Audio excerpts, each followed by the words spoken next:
We left off talking about a world in transition, and it's a transition that leaves the country in limbo and the world in limbo. And when we talk about 1945 in general, the war is coming to an end, but the country's leadership is changing. Um, global global power is shifting, and we enter into this phase of global history, not just American history, but global history, where the war has set us on a very new and unprecedented path. And for the next 45 years, nearly 45 years, we know this era to be the Cold War. On the screen, you'll notice that I've highlighted 1945 to 1953, and that's because for this particular lecture, we are looking especially at the Truman presidency, because this is going to be the early part of the Cold War. This is where a lot of precedent is set for how the Americans are approaching the Cold War.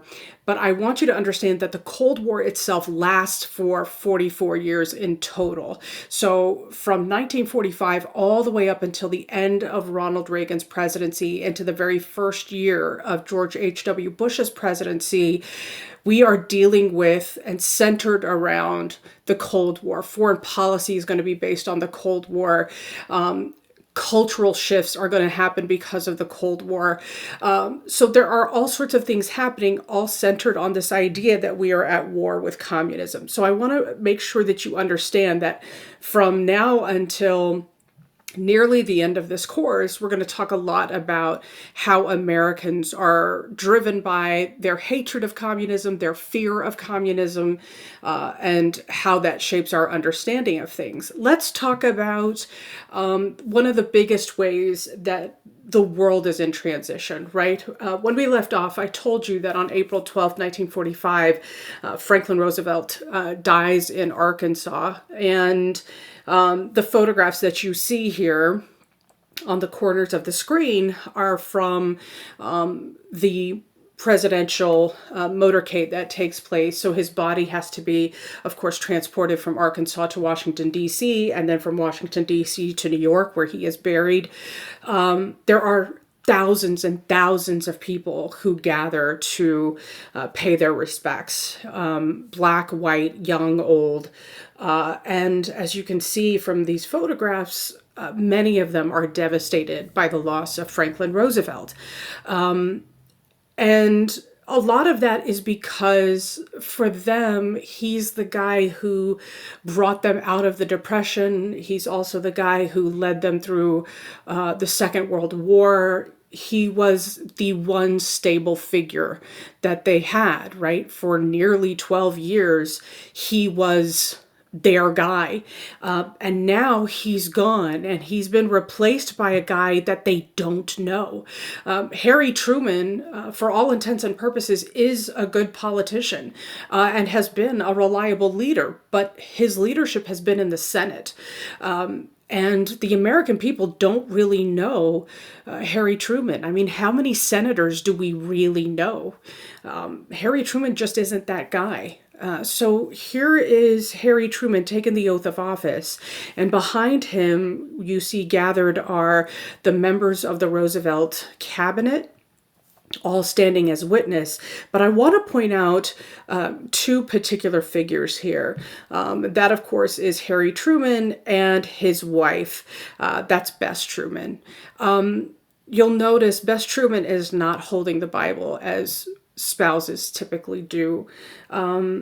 It's Harry who's holding his own Bible as he takes the oath of office. I want you to see a close-up of how terrified they look. So Bess Truman is in the middle of this photograph, and the young woman looking at her is their daughter, Margaret.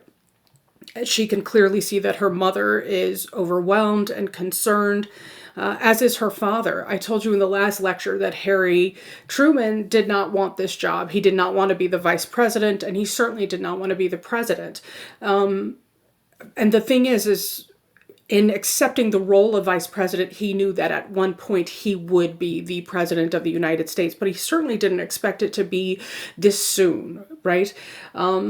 Nobody wants to step into the role of the presidency in this way. And you certainly don't want to be the guy to have to take over after Franklin Roosevelt.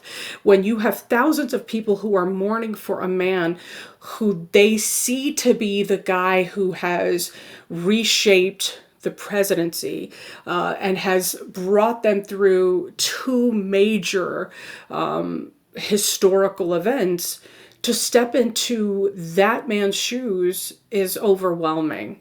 And, you know, Bess Truman has an amazing responsibility in front of her as well, because she would be taking over for Eleanor Roosevelt. Eleanor Roosevelt, who redefines the role of First Lady as well.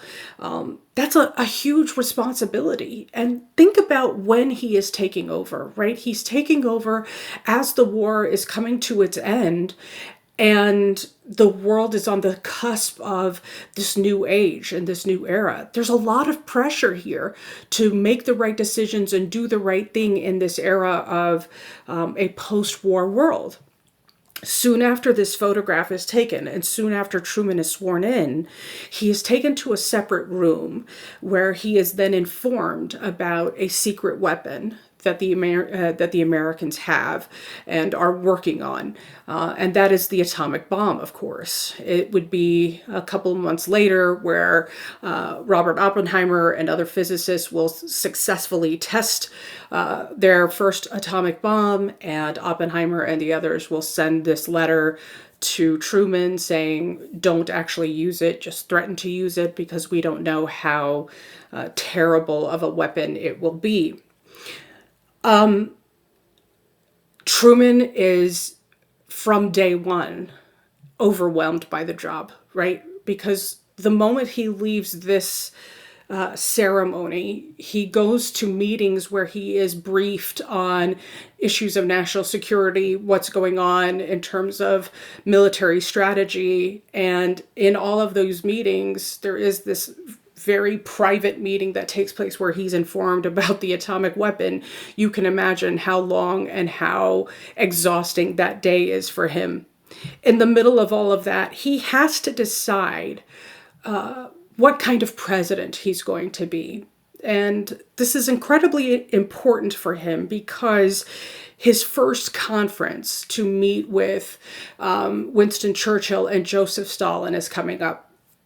And when we talk about this first conference, which is in July of 1945, it's his first major meeting in general as a president. It's his first real foreign policy meeting, the first one that's really going to challenge him, and the first one where he has to present himself as a strong leader.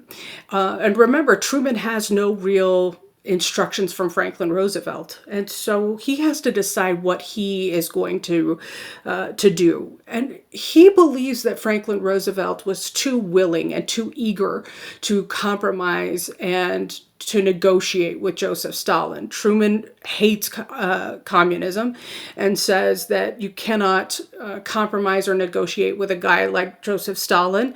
And then on top of that, you know, knowing that he is Franklin Roosevelt's replacement, he knows that he has to make a good impression, a strong impression on these two larger-than-life men, because that's what Churchill and Stalin represent, right? These two men have gone through war together and have shaped the world together, and here comes this new guy on the block, and this new guy is trying to tell them what the Americans are going to do. So on the outside, Truman seems to fit in really well, and Truman seems to get along just fine, right? As they meet in Potsdam, just so you know, is in Germany. It's this place where they can meet each other and talk to each other and establish nearly a new relationship with each other and make impressions on each other. But Truman decides that he wants to take this opportunity to show Joseph Stalin in particular who has real power. So he decides that he's going to have a private conversation with Joseph Stalin. And he talks about that private conversation in this note that he sends a friend. So on the back of this card is a photograph, and he writes this note to a friend of his. It says this, in which I tell Stalin, we expect to drop the most powerful explosive ever made on the Japanese. He smiled and said he appreciated my telling him, but he did not know what I am talking about, the atomic bomb. Okay, so let's talk about that for a second. By the time we get to Potsdam, the Japanese have made it clear that they will not surrender. Truman has received the letter from Oppenheimer and the other physicists, and Truman, through his military advisors, have said to the Japanese emperor, listen, we have a weapon that will cause utter and complete destruction. If you don't surrender unconditionally, then this is going to completely destroy you. This is your chance. You have to surrender. And Japan refuses. And in fact, they make it pretty clear that they plan on continuing to fight.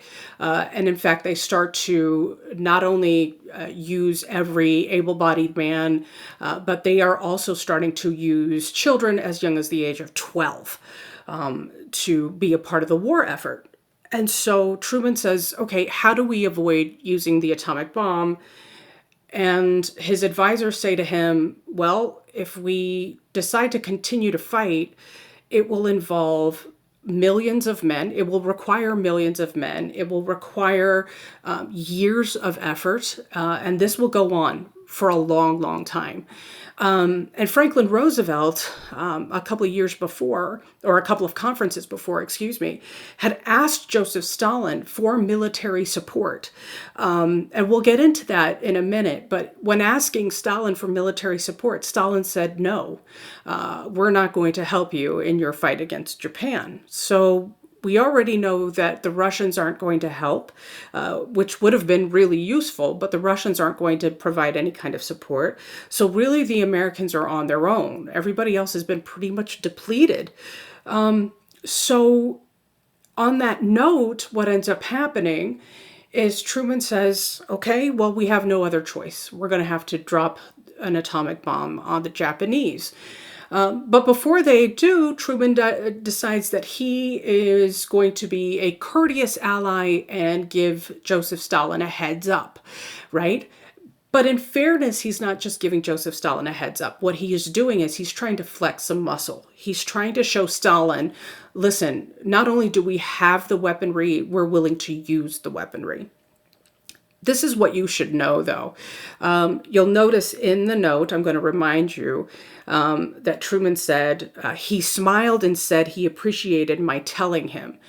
Listen, Joseph Stalin smiles and is appreciative, but one of the things you should know is that Joseph Stalin knew about the atomic weapon long before Harry Truman did. Joseph Stalin knew about the Manhattan Project for years, nearly since the very beginning of the project, thanks to spies. He had known about the successes and failures of the project. He knew about the progress that the project had made.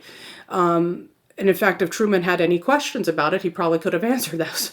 I'm being sarcastic there, but I just want you to understand that Stalin had been aware of the atom bomb long before Truman had, and Truman was the president of the United States.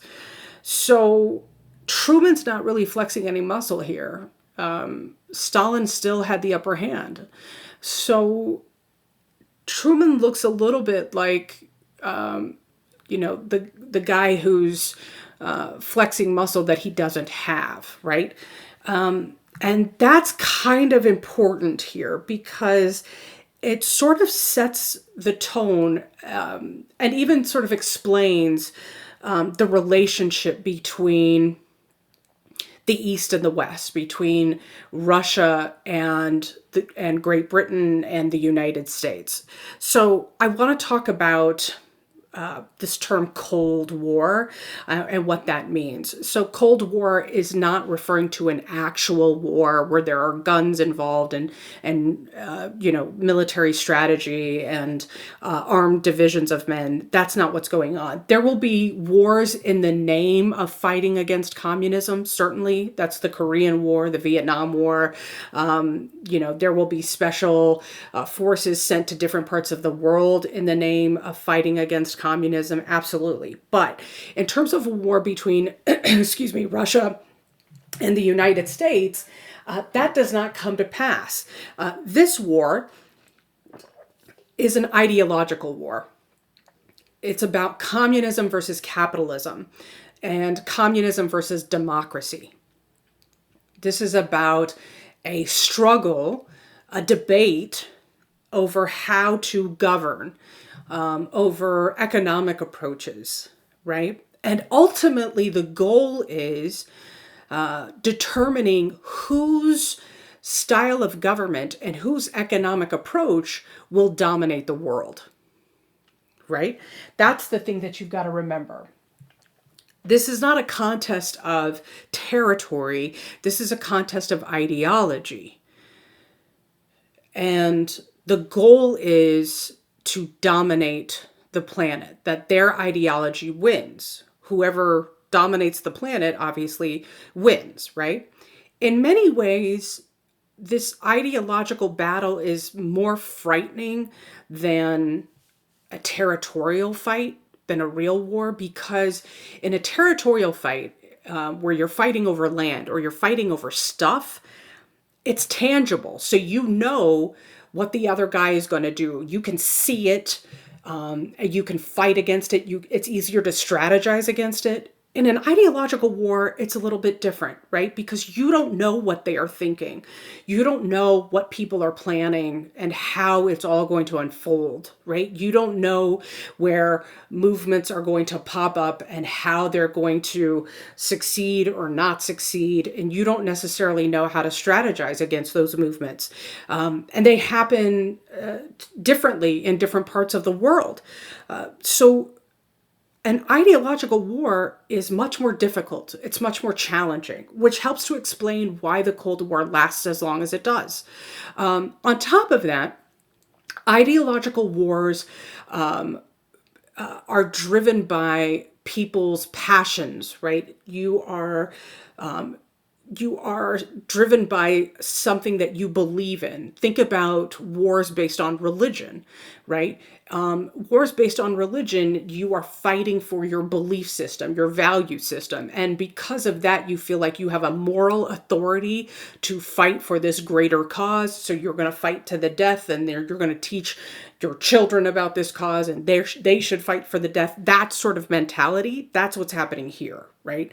But I want to emphasize this too. Remember that Joseph Stalin was a communist even when these guys became allies, right? Joseph Stalin was a communist when they made the agreement with Germany. They created that pact with Germany a long time ago. Joseph Stalin was a communist when he came to power. Joseph Stalin was a communist when he sent 6 million of his own people to die.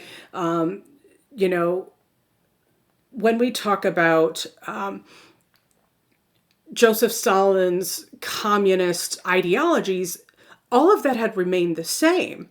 So why embrace Joseph Stalin? Well, remember, you need Joseph Stalin on your side during the war. Joseph Stalin, who had his men fight back against the Nazi Germans out of Stalingrad, out of Russia, and back through Eastern Europe and back into Germany. Those battles had to happen in that way. If Russia doesn't win that fight, this is an entirely different war. This is an entirely different history, right? And so in light of those victories and recognizing that Stalin is a major global leader, Roosevelt and Churchill say, okay, we're going to have to bring him to the table, and we're going to have to talk about what his ideas are on how the world is going to go forward after the war. The problem, though, is they still see him and know him as a communist. And because of that, they don't trust him. And quite frankly, he doesn't trust them either. So every time they have a conference, for example, whether it's at Yalta, at Potsdam, at the several other conferences they have before that, there are always spies involved. The British will have spies, the Americans have spies, the Russians have spies, and they're all listening in on each other. And the Americans and the British tend to work with each other. Sometimes they're competitive with each other, but everybody's trying to get information on the Russians. And the Russians are listening in on the British and the Americans. That's the reality of it. They don't trust each other. And that's why the relationship is so fragile. It's easy to break because they don't have that trust. The Americans and the British, while they might be competitive on some things, they might even disagree on some things, their foundation is one of trust, which is why it is, even to this day, the strongest alliance we have, right? It is a very strong, loyal alliance. And it becomes even stronger over the course of World War II. So when we talk about these two sides, I keep referring to East versus West. In your notes or in your mind, if you can remember it, when I talk about East versus West, East is Russia, West is the United States and Western Europe. So Great Britain, France. This is what represents the Western powers, okay? Anything that represents a democratic mindset. So the question becomes, okay, how do these two sides actually fall apart? How do they transition from allies to enemies? There are a few things that happen here. First, it starts with Franklin Roosevelt making a request to Joseph Stalin. So Stalin, I mentioned a minute ago, as the Russians were pushing the Germans back towards Germany, they're pushing Nazi forces out of Eastern Europe. So out of countries like Poland and Czechoslovakia, and they're pushing these forces back towards Germany, which is great, right? Except what ends up happening is once these Russian forces come into those Eastern European countries, they're not leaving. Instead, they're occupying those countries. And Roosevelt says, you're not supposed to occupy those countries. You were supposed to liberate those countries. You have to leave them alone. They have their own government. They have their own constitutions. Let them have their own ways of life. Leave them alone. And Stalin says, well, here's the problem. Hitler used these countries as gateways into our country. And Roosevelt says, well, that's your fault. You were the one who signed the pact with him. And Stalin says, mumble, mumble, well, we're going to take ownership of these countries anyway. So the compromise that they come to is Roosevelt says, can you at least hold elections in these countries and let the people decide? Let the people decide what kind of government they want. Stalin says, great, I can get behind that. So they put together these elections in places like Poland, and lo and behold, the candidates that are placed in these elections, the winning candidate would always win 90% of the vote. Usually by a huge margin, 80% of the vote, 90% of the vote, which does not happen in any kind of democracy. Nobody wins by that much, okay? But they're winning by that much because Joseph Stalin has set it up that way. People aren't actually voting for the candidate they want. And instead, Stalin sets up puppet governments in Eastern Europe. Those Eastern European countries are going to be a part of the Russian communist bloc. And eventually, what you are going to have happen is the establishment of the USSR. The USSR. So just so you know, when we talk about or when we refer to the USSR is also commonly known as the Soviet Union. The USSR stands for the Union of Soviet Socialist Republics. The Union of Soviet Socialist Republics, just shortened to the Soviet Union. It's Russia plus these Eastern European countries. Okay?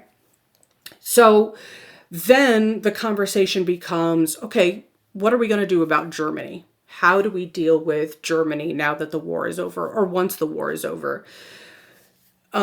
France wants to get in on this deal because France says, listen, Germany has typically taken land from us. There are issues that we have with have to long settle with them. So France wants in on this conversation. And what the West decide is, okay, we can't do what we did last time. So we're going to have to find a way to manage Germany rather than abandon Germany. Meanwhile, Joseph Stalin says we need to punish Germany. Roosevelt and Churchill are like, whoa, whoa, we can't punish Germany because we punished Germany last time and that's what led to the Second World War. We can't do that again. So instead, what they agreed to do is they split Germany up between the four countries. So Russia has control of the eastern part of Germany.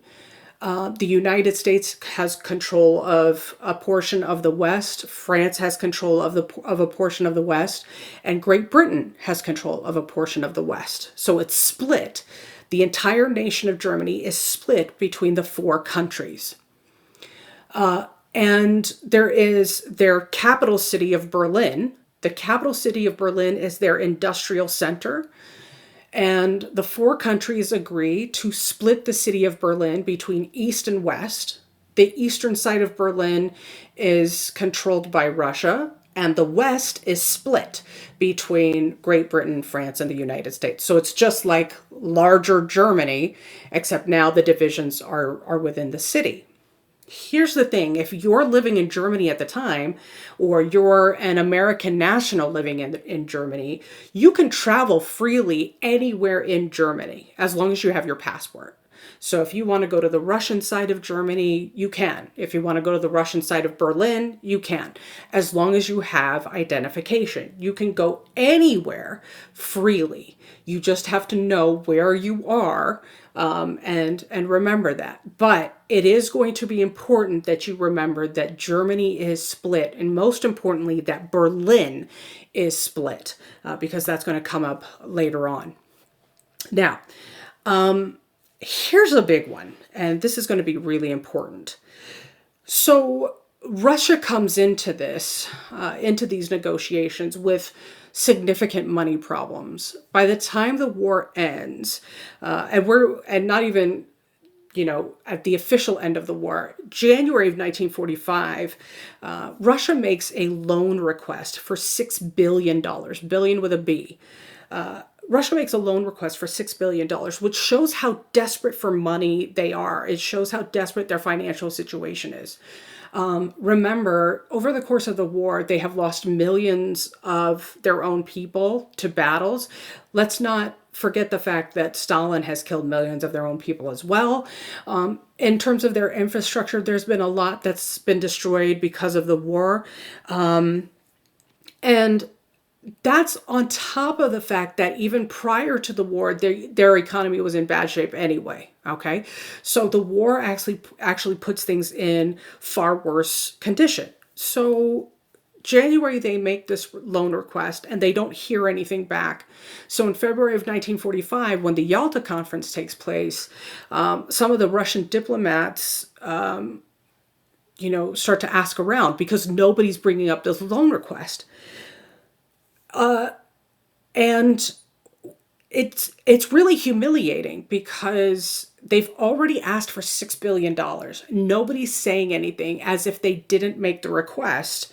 And when these diplomats bring it up, the Americans lie and say, hey, we had no idea that you had submitted this request. They submitted a request to, let me just add, an international fund, of which, of course, the Americans played a huge part. And the Americans were like, we had no idea that you made this request. Resubmit your request. So they resubmitted a request in August, this time for $1 billion. And rather than ignoring it, they said, hey, we see your request, but we can't deal with this right now. We're going to have to handle this later. Now, I want you to think about this on a personal level. Let's say you have to text a friend and ask them to loan you $50 to fix a tire on your car. You know that this means that you'll be indebted to them, but you're good for it. You'll help them out, you'll owe them, and you make that promise to them, but you have to humble yourself to make that request, right? You have to admit that you're clearly in some trouble. You're in financial trouble, and now on top of that, your car is in trouble, and you need help. So humbling yourself to admit all of that and tell your friend that you need help is a big deal. Now, if you have an iPhone and on your text you can see the red receipt, that the person that you sent this text to has read your text, and then they never respond, then you know the status of that friendship, right? Because then the next time you see them in person, they decide not to mention it. And then they say, oh, listen, hey, I guess I didn't see that text. I don't know what's going on. You know then that somebody's lying here and it's not you, right? The thing is that if you were to take a second to imagine if the Russian loan request were fulfilled, the relationship dynamic changes dramatically, right? Because if the Russians, even if they were to get the $1 billion loan, forget the $6 billion, let's say the first time around when they make the request, the Americans say to them, listen, we know that you made the request for the $6 billion. We can't do $6 billion right now, but what if we do $6 billion over 7 years? What if we do this in increments? And that means that the Russians are indebted to the West. That changes the power dynamic dramatically. But nobody's giving thought to that. At least not the people who are thinking in advance, right? Because the dominant thinking is, well, these are communists and we don't want to lend money to the communists because we don't trust that they'll do the right thing with money. But what if they actually did? I mean, that's the point, right? Okay. Keep in mind, it's during the Yalta conference, Roosevelt is going to make another request to Stalin if he would be willing to send troops to help the American effort in Japan. And again, bear in mind, they had just requested $6 billion in loans and nobody is saying anything. Nobody's acknowledging anything. So that would be like you asking your friend for $50 to borrow, them ignoring it completely. And then when you saw them, that person saying to you, hey, can you help me with this assignment? Or can you cover for me at work? Wait, so you're not going to show up for me when I have a need, but now you want me to have your back? So, of course, Joseph Stalin says no.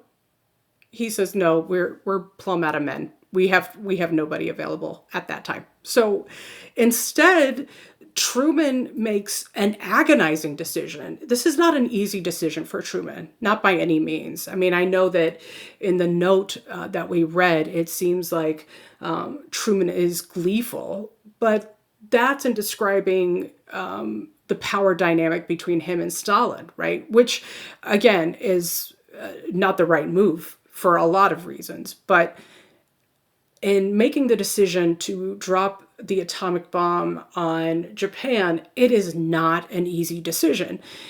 But they are driven to it because the Japanese will not stop fighting. And quite frankly, this is not on the Japanese civilians. This is on the Japanese government, particularly the emperor, who insist on loyalty to the death, right? So the two cities of Hiroshima and Nagasaki are specifically chosen because these are two military centers, and it has the lowest number of a civilian population, but it has devastating effects. I'll show you the aftermath, the immediate aftermath of the bomb. You can see both cities pictured here. When we talk about the impact of the immediate impact of the bomb, of course, immediately thousands of people are dead. But one of the things that you should also know is that this many years later, right? And we are now, again, this is 1945 that this place.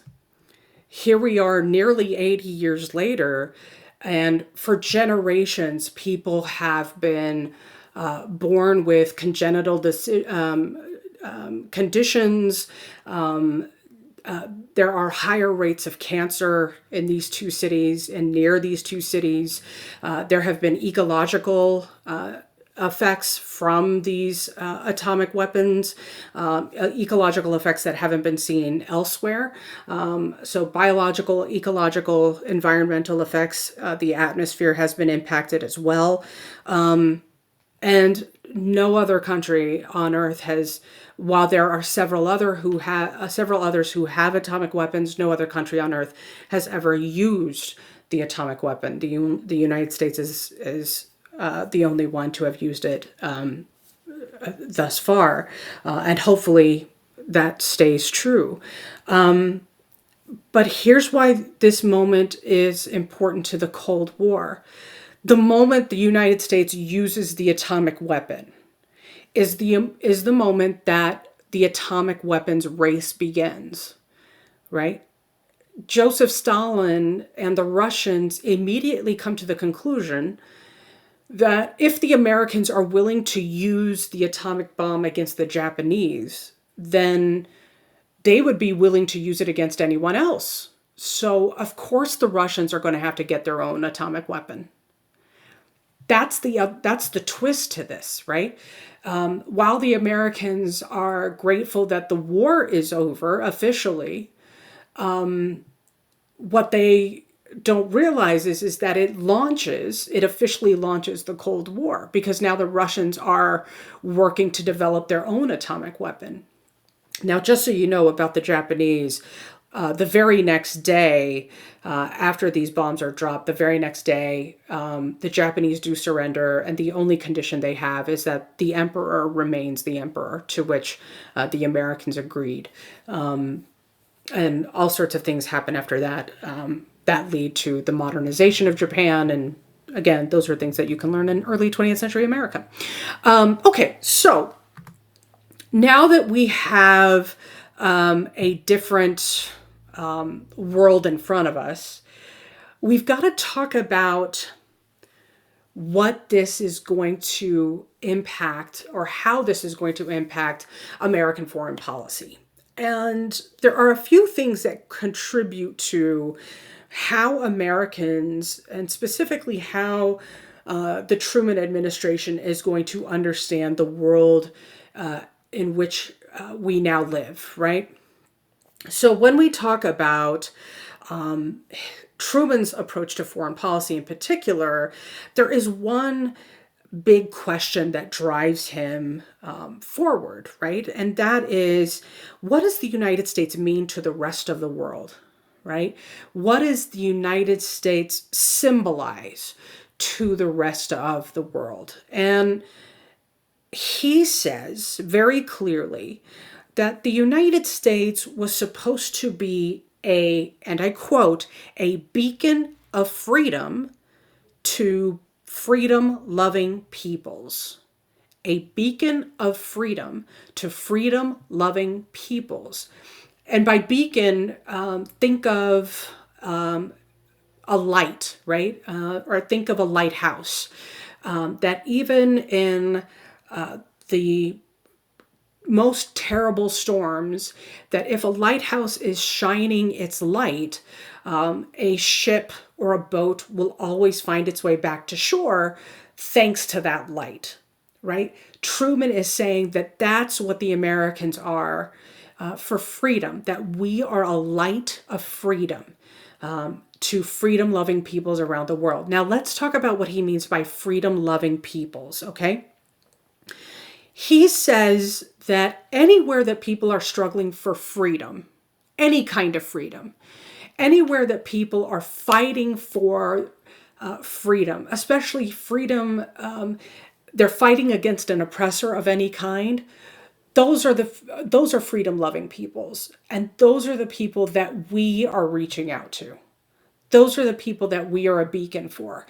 So he is taking Wilson's foreign policy and even Franklin Roosevelt's foreign policy, and he's taking it a step further, right?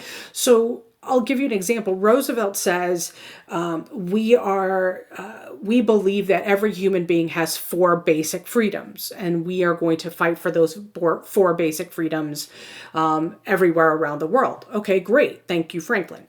What Truman says is that if there's anyone anywhere who is fighting for any kind of freedom, and they are fighting against some kind of oppressor, we are stepping in for them. We are a beacon for those people.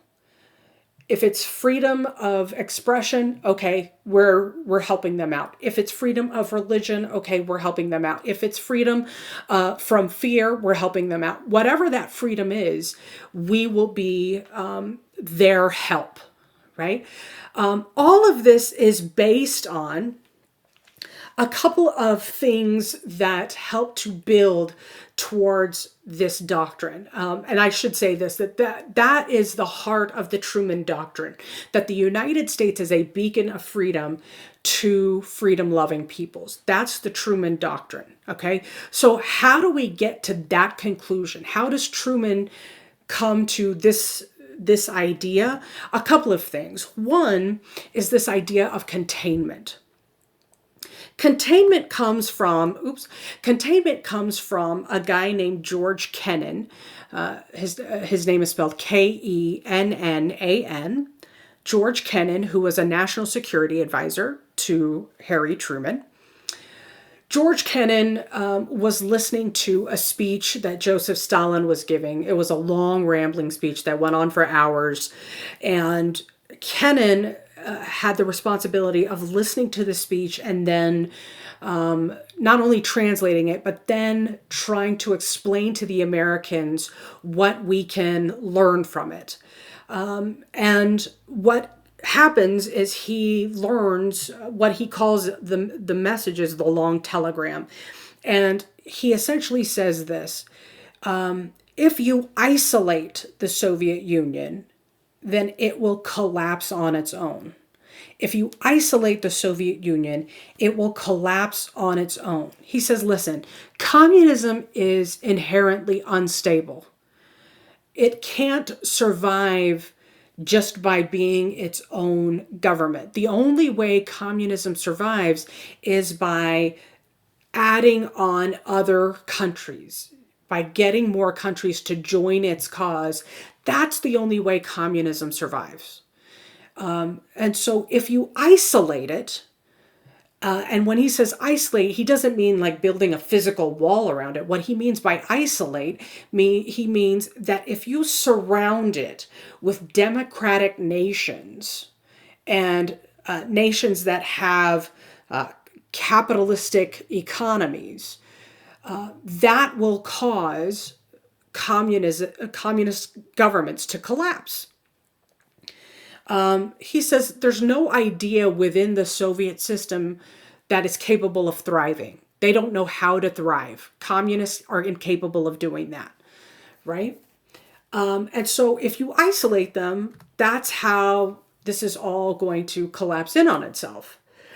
And then there is a speech that Winston Churchill delivers. Winston Churchill is invited to come to the United States. Harry Truman invites him over.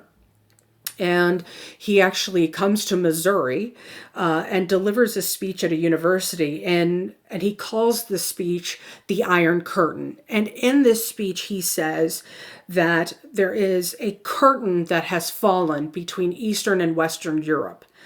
And he says, we did not drop this curtain. The Western European nations did not do this. The communists did this. And this curtain, it's not a literal curtain, right? But this is a curtain of ideology. And this curtain separates communism from democracy, right?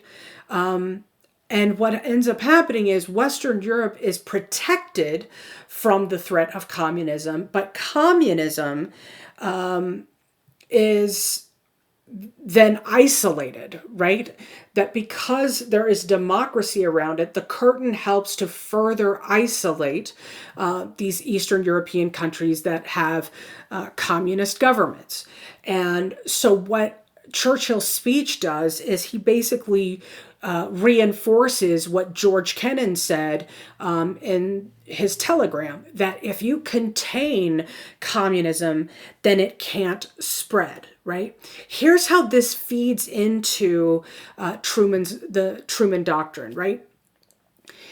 Basically, it's justifying Truman's way of thinking. And when Truman says we have to be a beacon of freedom to freedom-loving peoples, Truman takes these ideas and basically says, okay, then wherever there are freedom-loving peoples, if there are freedom-loving peoples in South Asia, in Far East Asia, and anywhere else, then we have to do what we can to invest in those countries, to help those countries, send them support so that they can help form and build their democracies, their capitalist economies, so they can further isolate Russia and Eastern Europe, and eventually those communist governments will collapse on their own. Now the question becomes, okay, how are we going to isolate them? How are we going to put this beacon of freedom plan into play? That answer comes through the Marshall Plan. The Marshall Plan is named after George Marshall. I don't think I have his name on there now. George Marshall is Truman's Secretary of State. George Marshall was also a general. He had served as a general during World War II. And so he has a lot of background in Europe and understands European governments really, really well. So Marshall comes up with this idea that basically says that the United States needs to invest in our European allies. And by investing, what he means is we need to rebuild these countries.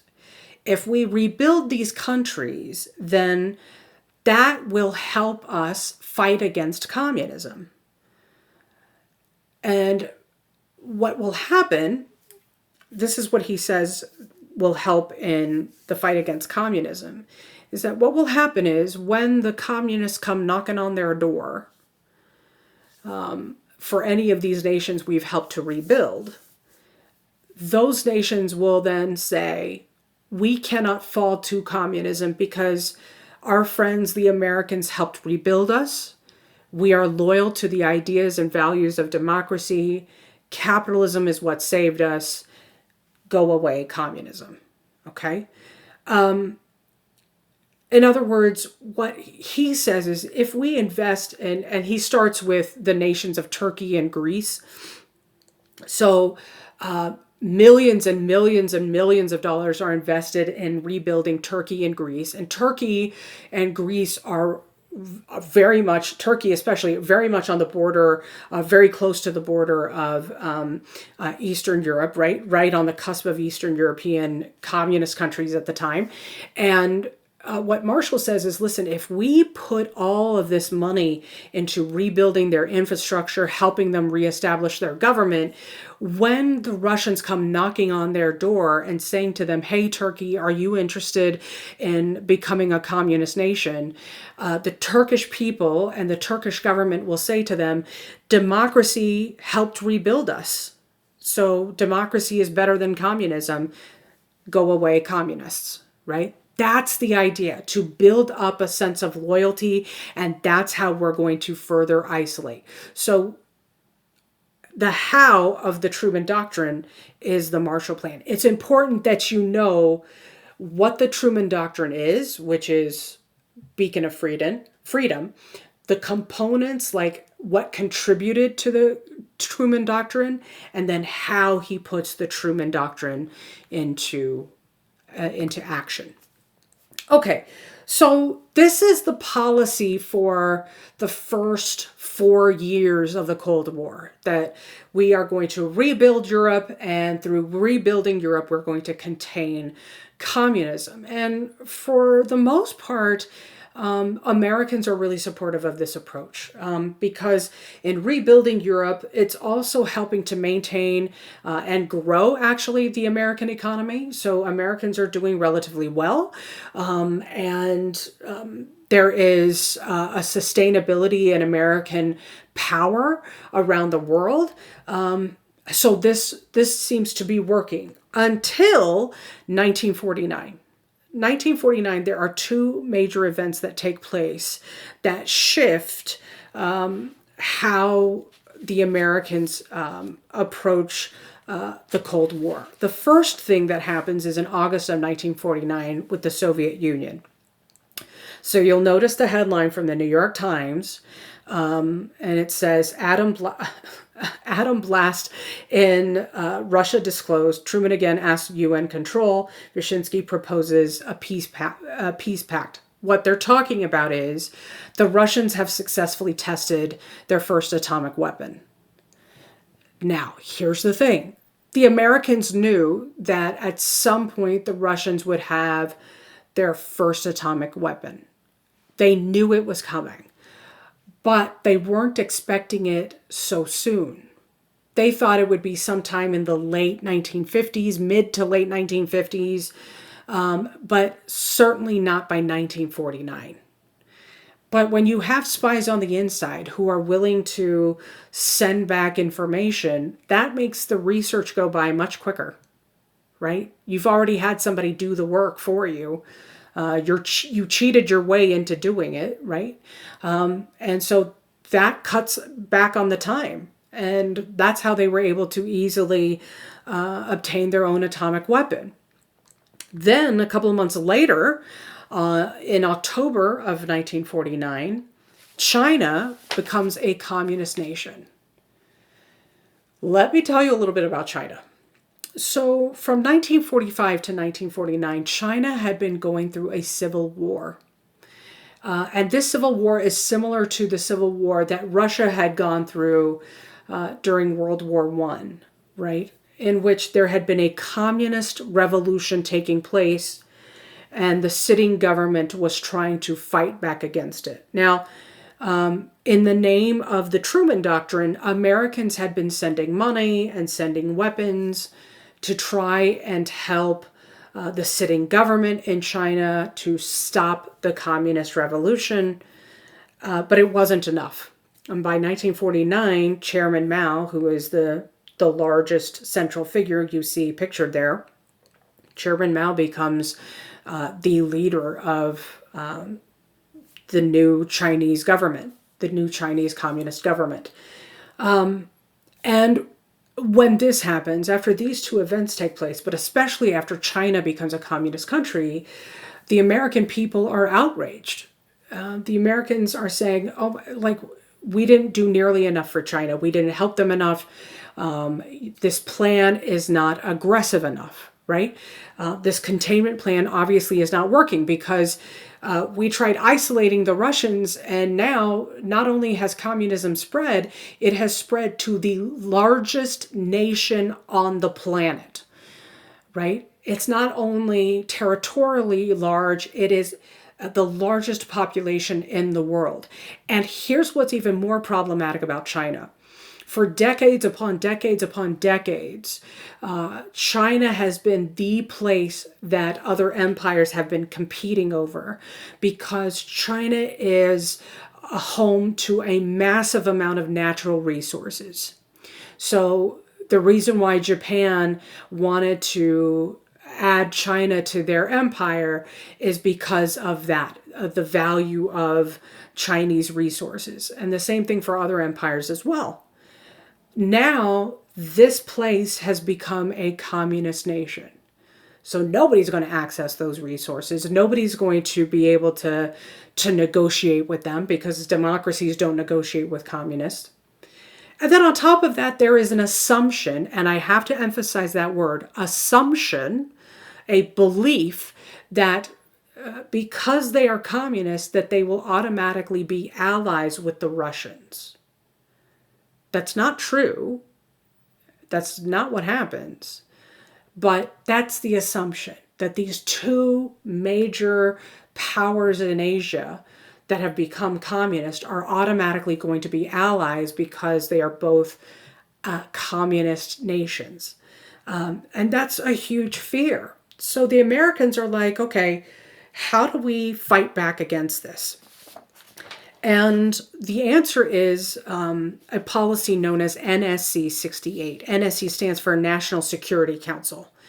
National Security Council 68 is a policy drawn up by the new National Security Advisor, Paul Nitze.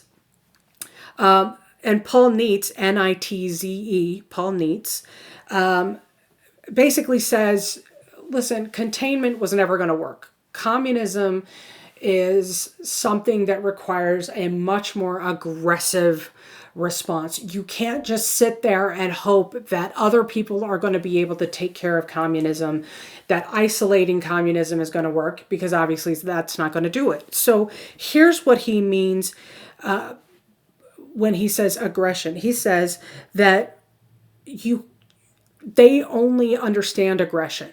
And so if you're aggressive, that's the message they need, right?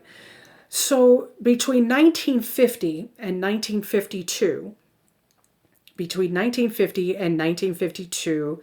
the military budget is increased 3 different times. The military budget is increased 3 different times. And it's increased for multiple purposes. I'm just going to highlight 3 of them, okay? One of them is for a military effort in Korea. Now, we know it now as the Korean War, and even back then, people on the down low called it the Korean War. But officially, it was known as a police action. And it was described as a police action because Congress never declared war. Remember, Congress is the only federal authority that has the power to declare war. A president cannot declare war. A president can request that Congress declares a war, but Congress has to be the one to do it.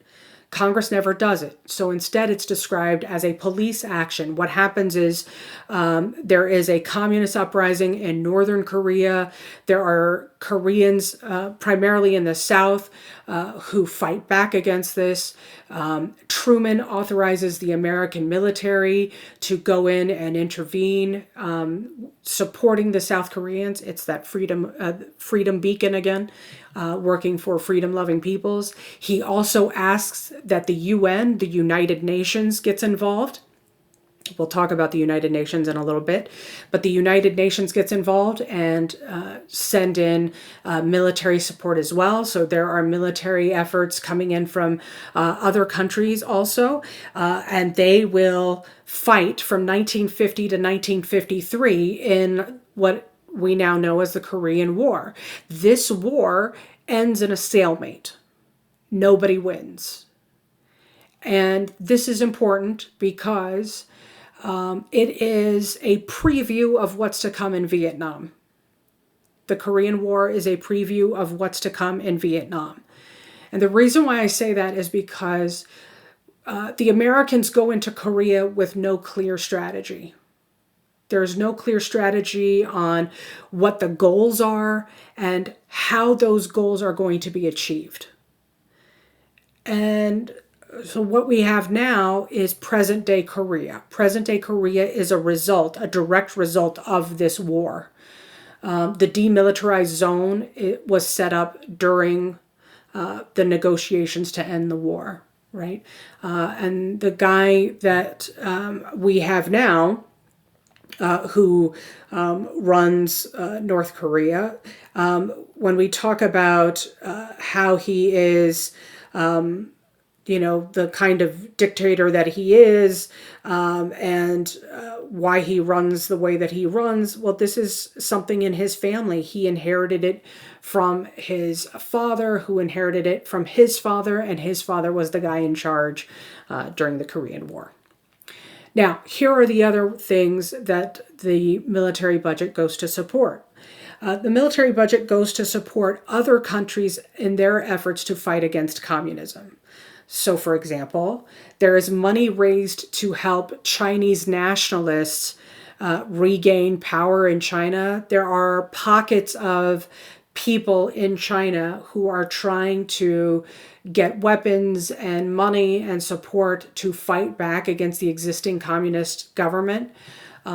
It doesn't work, obviously, as the communist government is still in power, but that's a part of the goals, to find people who are trying to fight back against communism. One of these countries is France.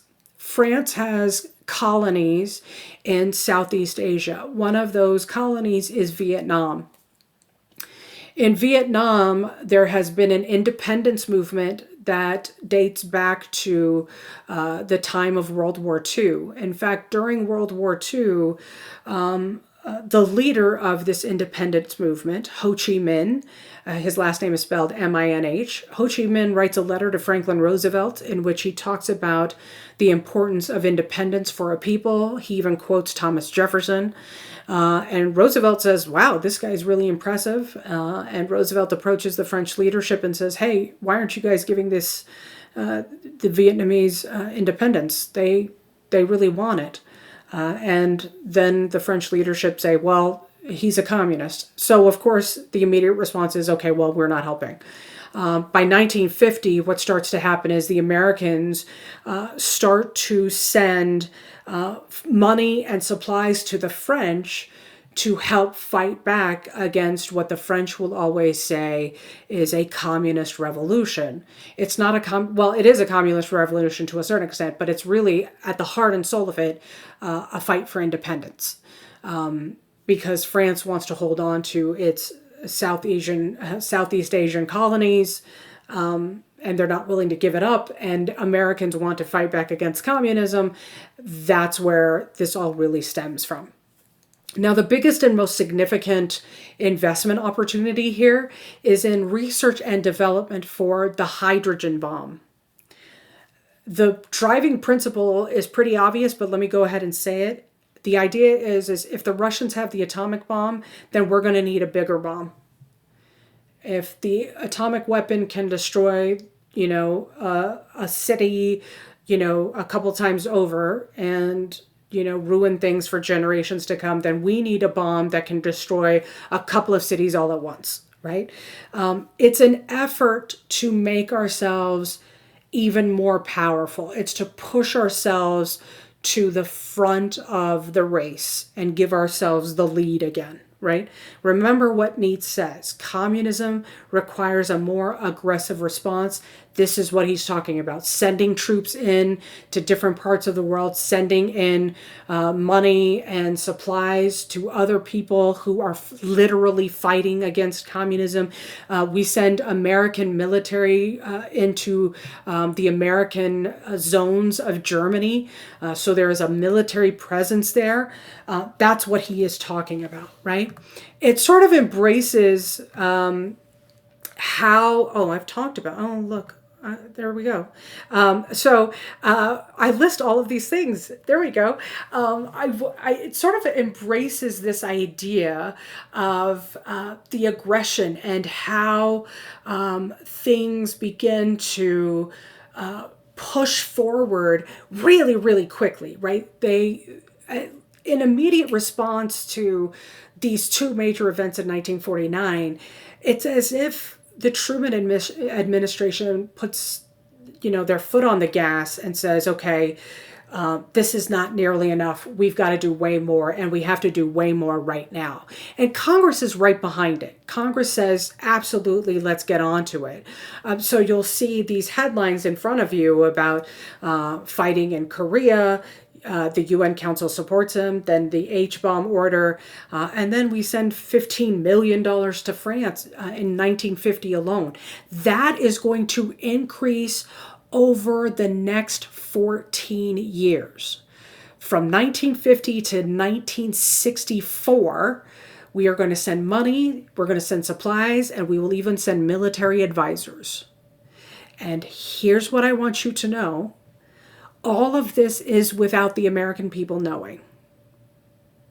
They know about Korea. They know about the H-bomb.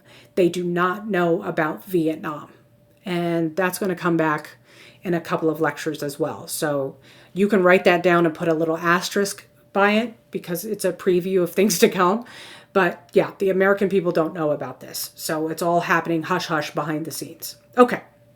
So let's talk about the Truman presidency itself and how this sort of is a little bit different from how Truman approaches his presidency. Because when you think about the Truman presidency and what he's like as a president, you don't see a guy who is this firm against communism being this aggressive or being this kind of person in his presidency. And let's talk about what I mean by this kind of president. When Truman takes the lead as president of the United States, he presents his own program, and he calls it the Fair Deal, right?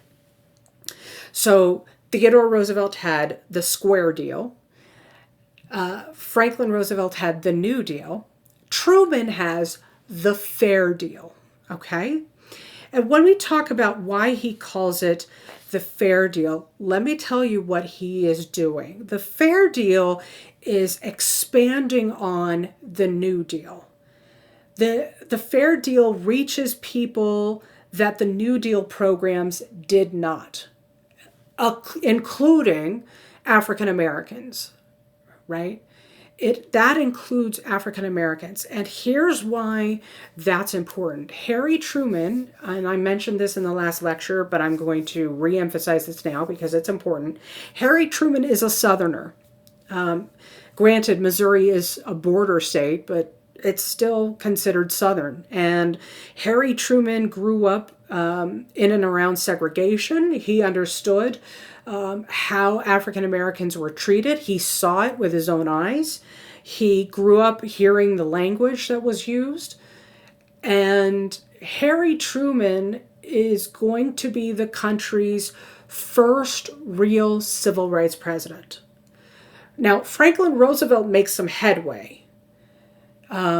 He does make significant leaps towards connecting with African Americans, but it's going to be Harry Truman that actually makes the difference, okay? And one of the ways that he does it is through the Fair Deal. Truman recognizes out the gate that the New Deal has a lot of discrimination issues. And also, Truman says the Fair Deal should do the things that the New Deal didn't.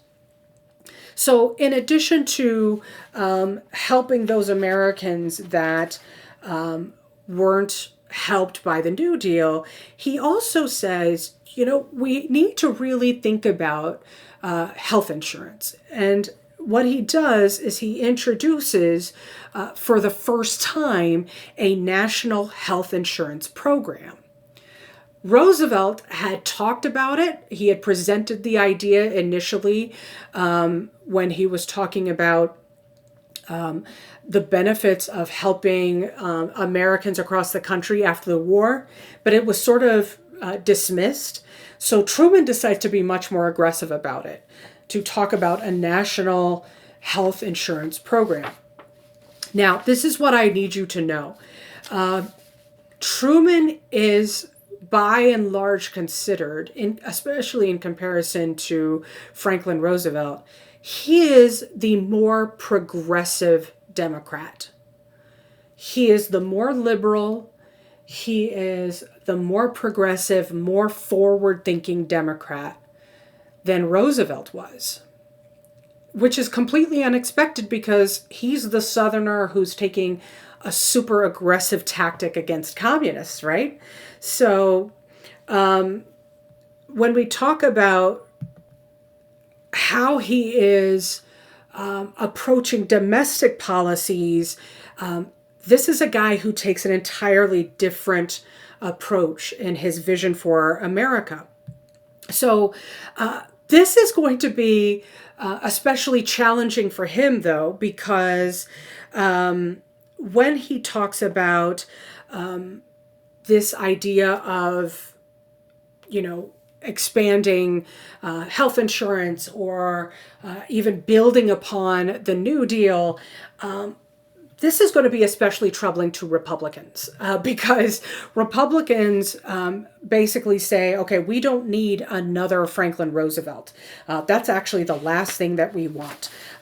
Instead, what Republicans start to do is they start to campaign against the idea of a Truman building on and expanding on a Roosevelt legacy, right? And they actually do so with some success. But keep in mind, Harry Truman is not Franklin Roosevelt. He doesn't have Roosevelt's charisma. And listen, Harry Truman doesn't have an Eleanor Roosevelt. I mean, no offense to Bess Truman, but Bess Truman is no Eleanor Roosevelt.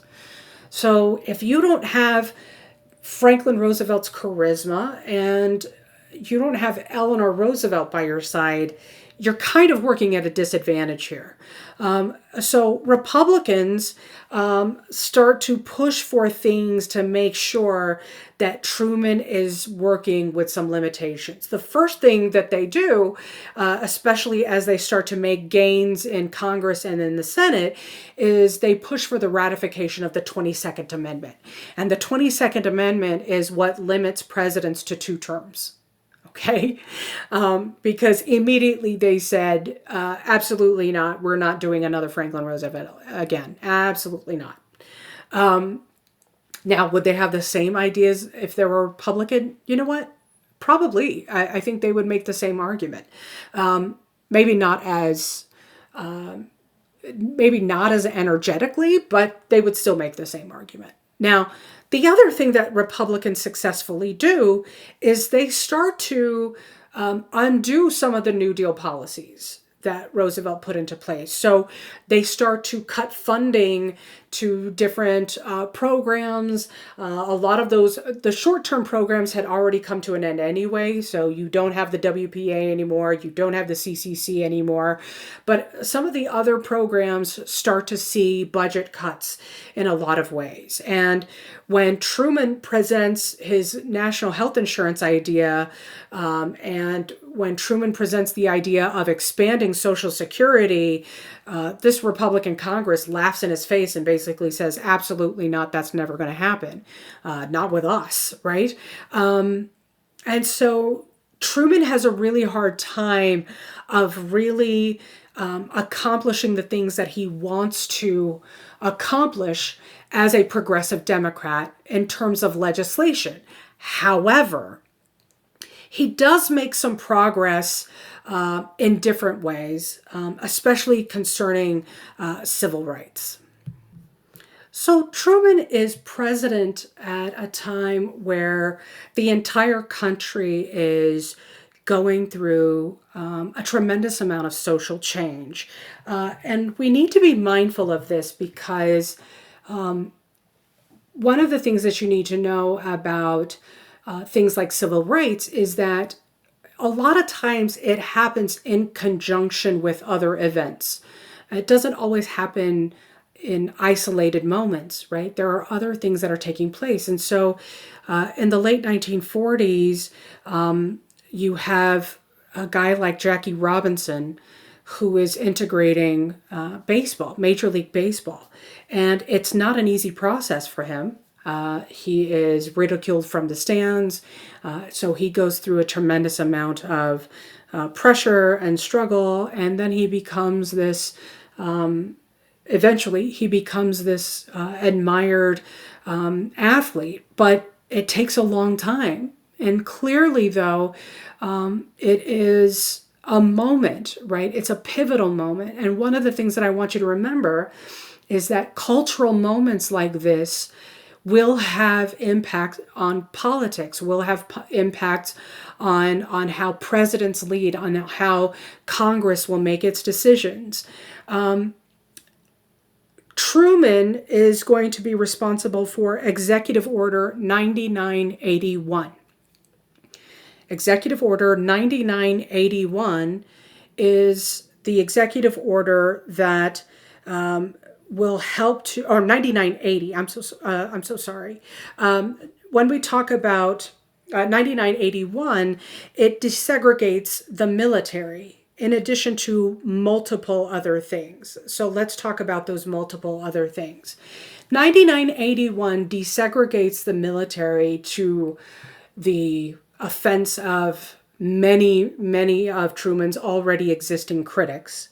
But there are a lot of people who make the argument that the military is not the place for you to conduct your social experiments, that the military has to have a certain level of discipline and structure, and it's not used for things like integration. This is not where you test integration. And Truman basically says pshaw to that. A lot of the reason why is because he points to the fact that we are supposedly fighting to be this beacon of freedom to freedom-loving peoples, and we're doing it in we're doing it in segregated units. And how does that make any kind of sense, right? He points to the fact that thousands of African American soldiers fought honorably in World War I and World War II, but they had to fight subject to second-class treatment because of the color of their skin. Executive Order 9981 is a part of a larger umbrella effort that Truman puts together. And this umbrella effort is known as the Committee on Equality of Treatment and Opportunity in the Armed Services. The Committee on Equality of Treatment and Opportunity in the Armed Services.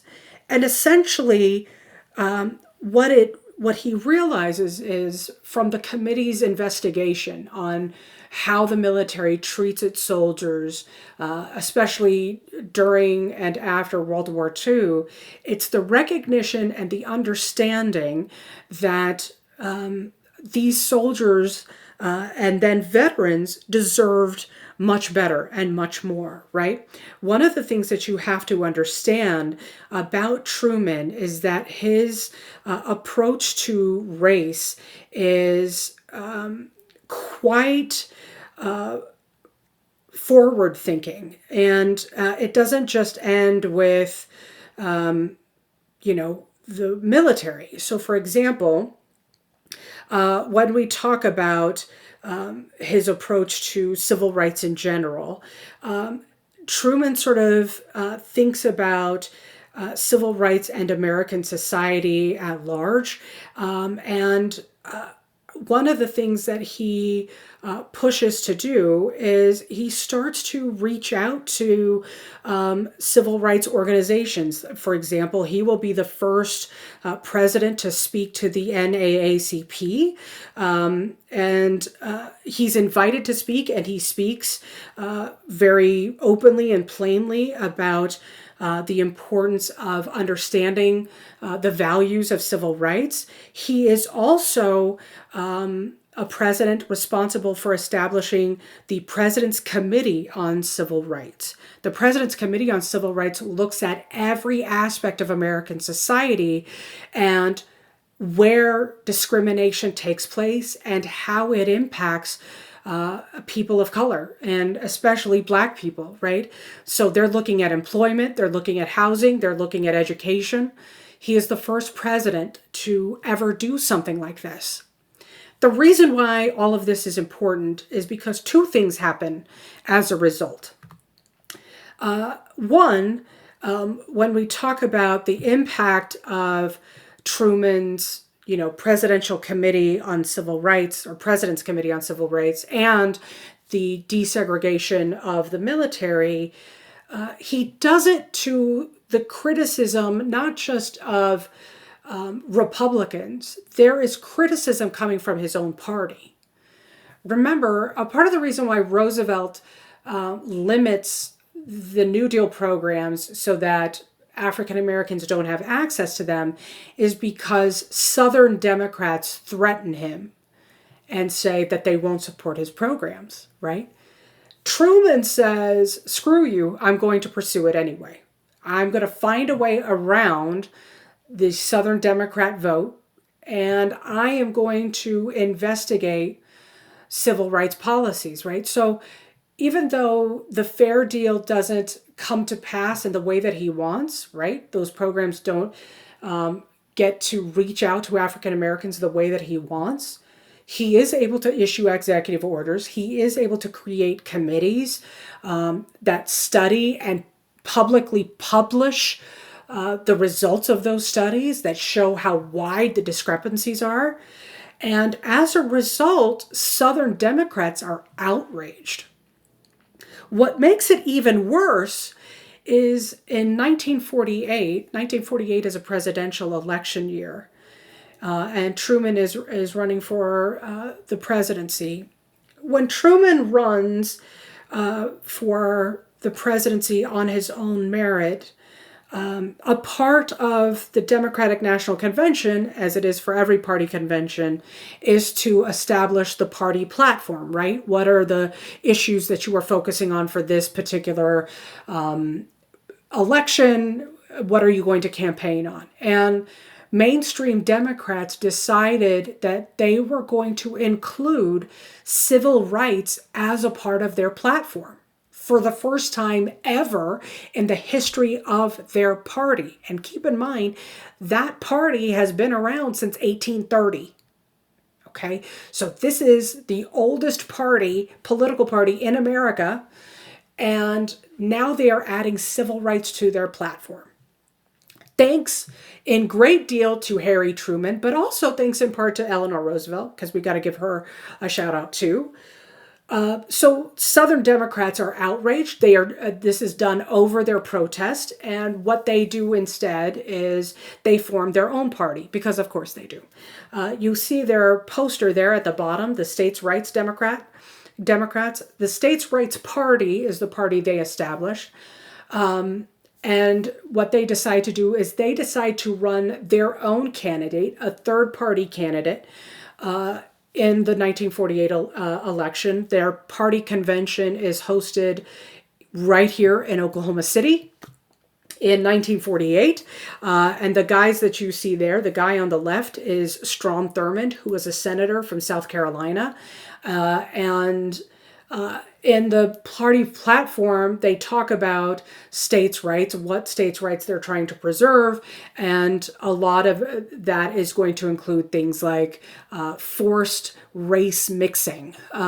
Those are the kind of phrases that they use in their actual party platform. A side note, I just want to add that Strom Thurmond, it was discovered after he died several years ago, that he had actually fathered a black daughter. So mumble, mumble. But anyway, when we talk about this States' Rights Party, the purpose of this third party was not to create a long-lasting party. They know this is not going to work long-term. They know that third parties don't win in American politics. What they're trying to do is take away votes from Truman. What they're trying to do is take away any kind of momentum from the Democratic Party. That doesn't quite happen the way that they want, right? These Democrats, these Southern Democrats, have often been known as the Dixiecrats, right? And they've been known as the Dixiecrats for a long time. And for a long time, Southern Democrats had held the power in the Democratic Party. They were the leaders of the party and had been for decades, right? But by the time we get to a post-war America, the power had shifted. Franklin Roosevelt shifts the power of the party to where it's not just in the South, it's also in the North and it's out West as well. Franklin Roosevelt helped to spread the Democratic influence, where more people are now registered with the Democratic Party and identifying with a more progressive platform and progressive politics. And so the Dixiecrats don't hold that influence anymore. So in the end, what happens is this. States' Rights Party wins South Carolina, as you can see here. South Carolina and 1 vote from Tennessee, Alabama, Mississippi, Louisiana, so all the states that you could expect, I guess. And everything in blue belongs to Harry S. Truman. For a while there, they were a little bit nervous. The Truman ticket had been a little bit nervous, especially looking at the East Coast, where New York and Pennsylvania had all gone to, which were big items, right? Big tickets, had gone to the Republicans. And in fact, there's a famous picture of Truman where he's holding a newspaper with the headline, Dewey defeats Truman, because newspaper editors decided to go ahead and just publish their newspapers with that headline. But what they failed to do is wait until the west coast of the country had actually counted their ballots. And that's where Truman gets a big push. And in the end, he actually wins the election in a huge way. It points to an America that is thinking a little differently, right? Let me also add this before I move on. In 1948, this is where you see the official shift for party affiliation. While Dixiecrats are going to stay affiliated with the Democratic Party for this election and maybe a couple of more, they start voting more and more with the Republican Party because they identify with the Republican Party more. And this is also where African Americans start voting more regularly with the Democratic Party. I just want to put that out there. So if anyone ever asks you or tells you, well, the Democrats were the party of the slaveholders, they're the ones who seceded from the Union, all of that is true, all of that is correct. But then there's a shift, there's a switcheroony that happens, and that happens during the Franklin Roosevelt, Harry Truman era. Right? So Franklin Roosevelt is partly responsible for it, and then Harry Truman really pushes it over the edge. And this is where you can really see it in action. Okay. So let's talk about American society and its response to the Cold War, right? Because we've talked about things that are shifting and changing, but we focus primarily on politics. Let's talk about the people.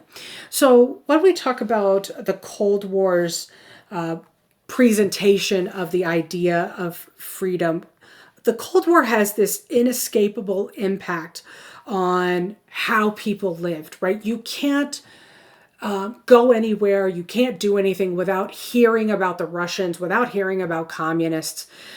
So it's literally everywhere. And what makes it worse is the fact that there is this constant messaging about how communism is not just a threat overseas, that communism is a real threat that Americans face right here in their backyards, right? So they are inundating this message with this messaging through popular media. And by that, I mean, it's not just them turning on the news and hearing about communism. They are literally seeing it in their means of entertainment. So you see this. This is a comic book dedicated to children who are on the average of 5th grade or so. And you can see this is a pretty direct message, right? Is this tomorrow? And with the tagline, America under communism. And you'll notice there's the American flag in the background with flames in front of it. So the American flag is on fire. And here are these men who are being attacked, who are fighting, right?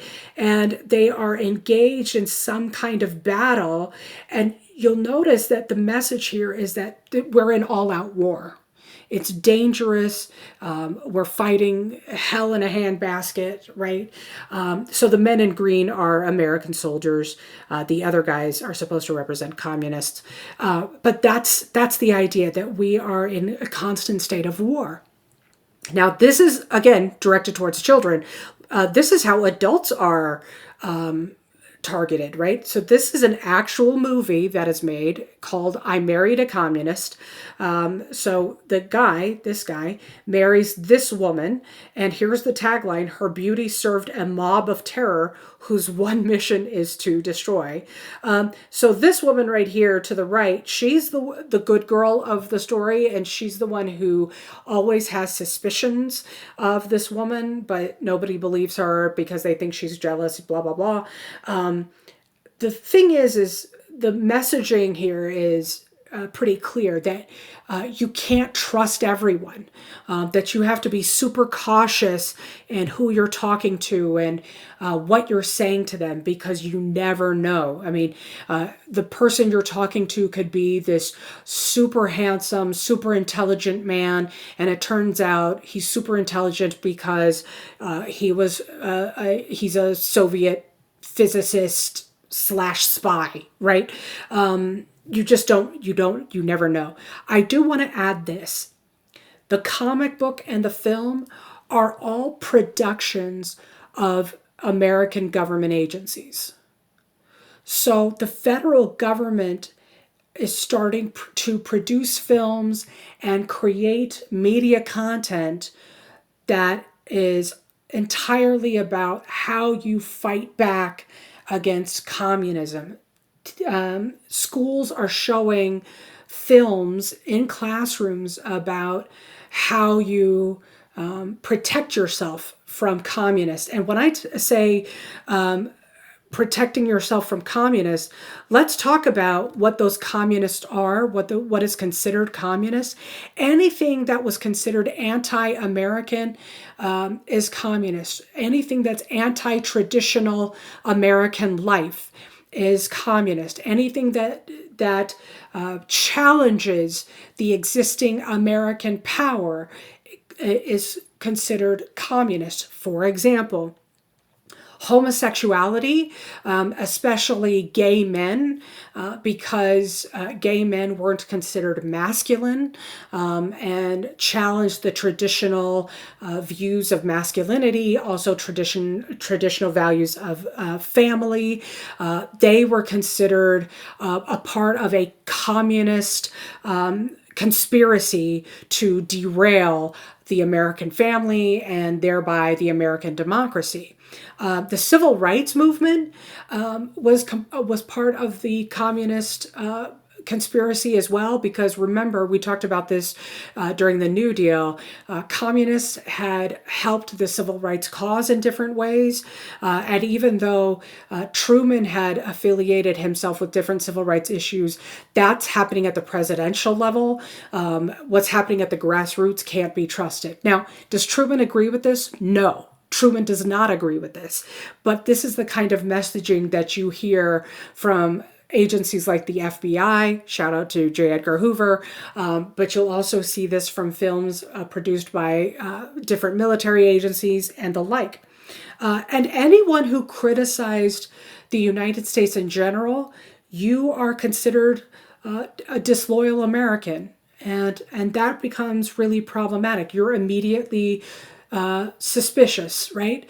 And that's going to be important for the next lecture. So I want to talk about why all of this is happening and the kind of environment that this is sort of allowed to take place in. So during World War II, or in the lead up to World War II, especially in the 1930s, social scientists in the United States create this term called totalitarianism.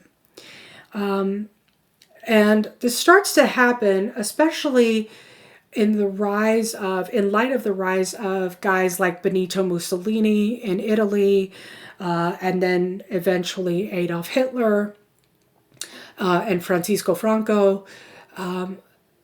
Totalitarianism totalitarian leaders were leaders who were ideologically driven. And these are people who would suggest or argue that their purpose was to fulfill a greater vision and a greater destiny for their countries.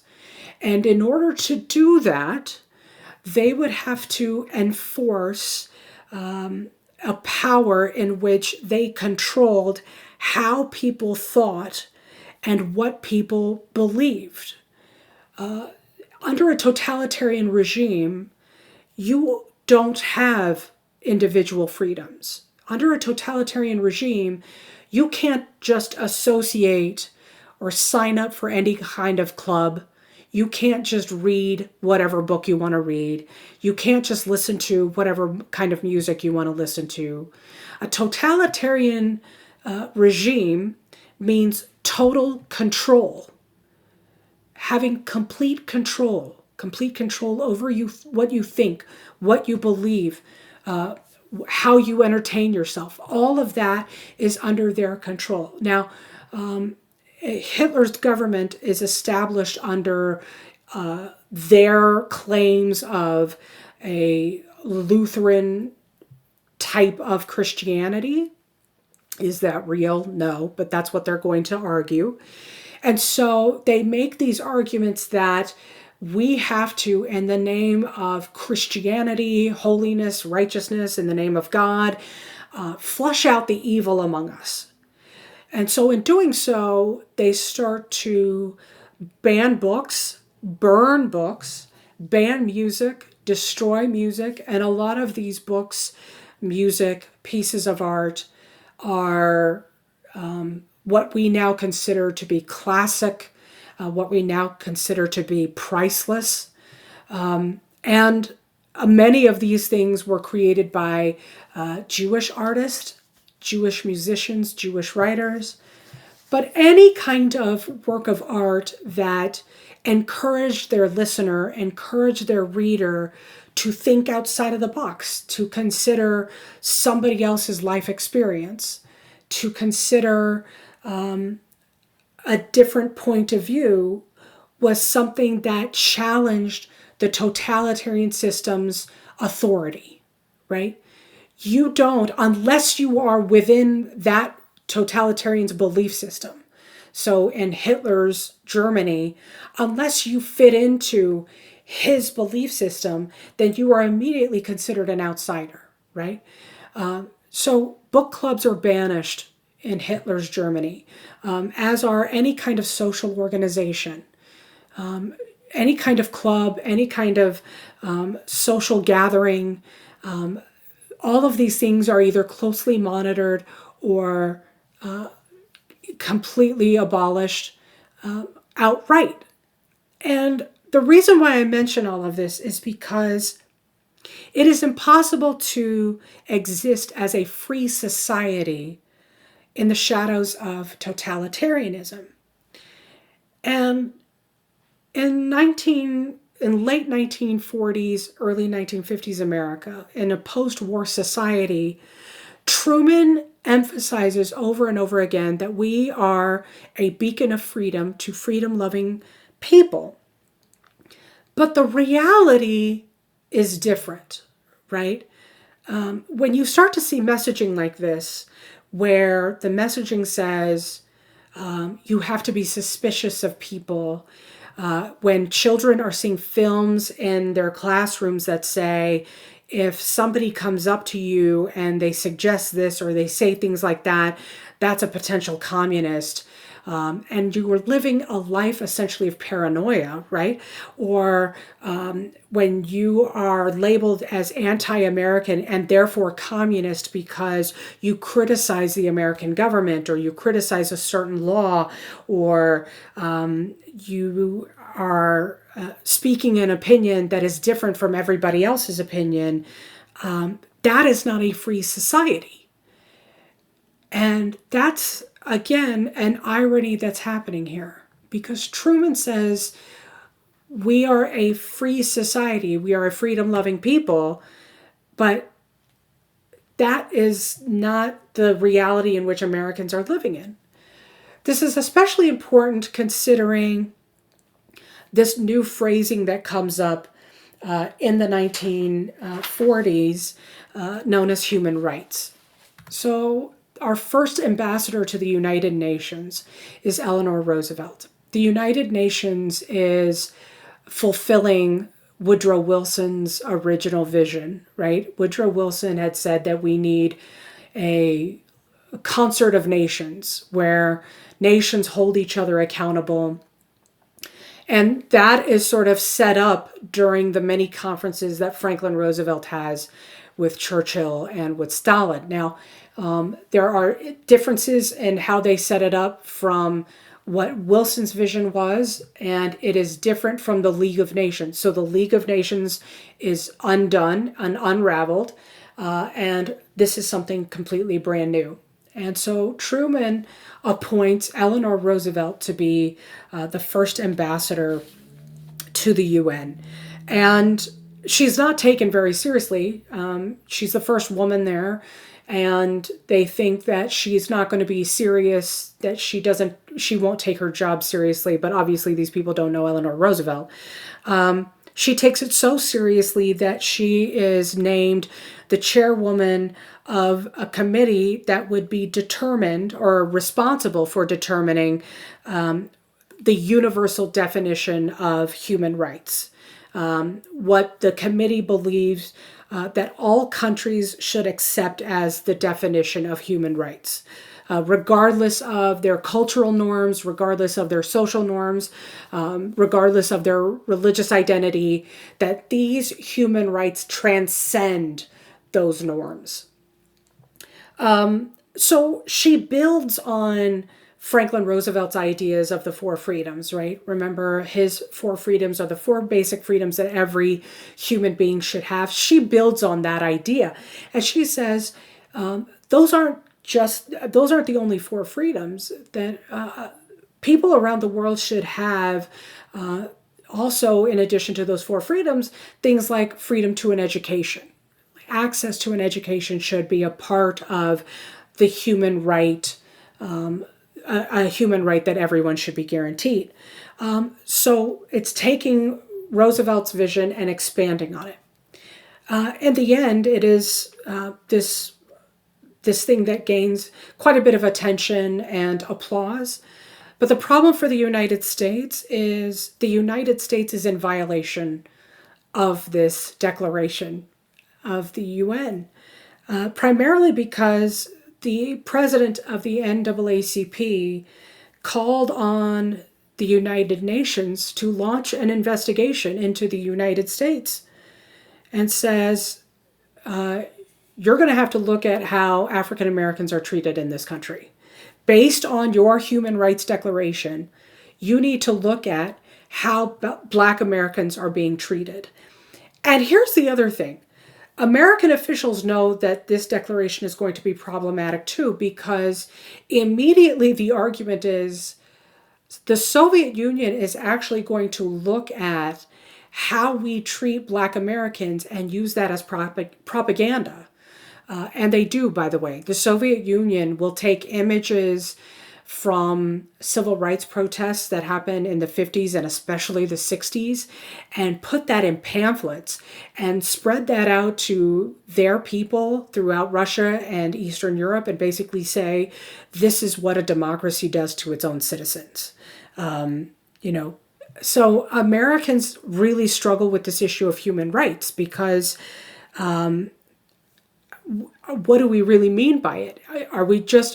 And we're obviously struggling with the idea of freedom, right? What do we mean by freedom? What do we mean by human rights? Are we just using these terms for the sake of the Cold War? Or are these values that we truly believe in, right? On that note, I do want to show you one of the films that these government agencies put together. This is a very brief clip from a documentary. So this is a very brief clip of one of these films. Let me see if I can add volume here. I just want you to take note of what this is entitled.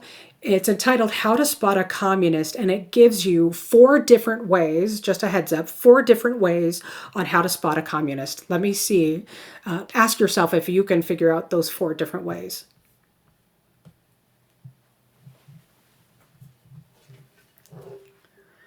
In recognizing a communist, physical appearance counts for nothing. If he openly declares himself to be a communist, we take his word for it. If a person consistently reads and advocates the views expressed in a communist publication, he may be a communist. If a person supports organizations which reflect communist teachings, or organizations labeled communist by the Department of Justice, she may be a communist. If a person defends the activities of communist nations while consistently attacking the domestic and foreign policy of the United States, she may be a communist. If a person does all these things over a period of time, he must be a communist. But there are other communists who don't show their real faces, who work more silently. Okay, so let's just go over those 4 and talk about how these people can be identified, right? So first and foremost, obviously, let's just make sure that we get this out of the way. A communist can blend right in, right? Okay, so you can't just tell a guy is a communist just by looking at him. So let's get that out of the way. But if a person openly declares that he's a communist, believe them. Okay, that guy could be a communist. 2, if they are reading something that advocates communist propaganda and they're doing so openly, then that's somebody who is, affiliating himself or could be a communist. Now, one of the things that I want to point out about that particular moment is the guy who was reading that newspaper. The newspaper was the Daily Worker. And I've pointed out to you numerous amounts of times that unions and people who joined unions, people who organized unions, were often labeled as communist or socialist because they were tied to these ideas that only communists would organize workers. Real capitalists valued the employers over the employees. Capitalists valued profits over, workers who believed in workers' rights. Workers' rights is an issue for communists, right? So that's why they have the Daily Worker there. The third way you can spot a communist is if they support an organization that reflects communist teachings, or if the Department of Justice has labeled the organization as communist. So I want to talk about that just for a second, because a lot of these organizations that the Department of Justice identified, many of them were college student organizations. So college student organizations that usually tended to raise DOJ's red flags would be anything that had the term international peace in it, or anti-war in it, or anti-nuclear weapons in it. Those sort of things were really problematic for the DOJ. Jewish organizations, anything affiliated with Jewish society, Jewish identity, immediately flagged as potentially communist.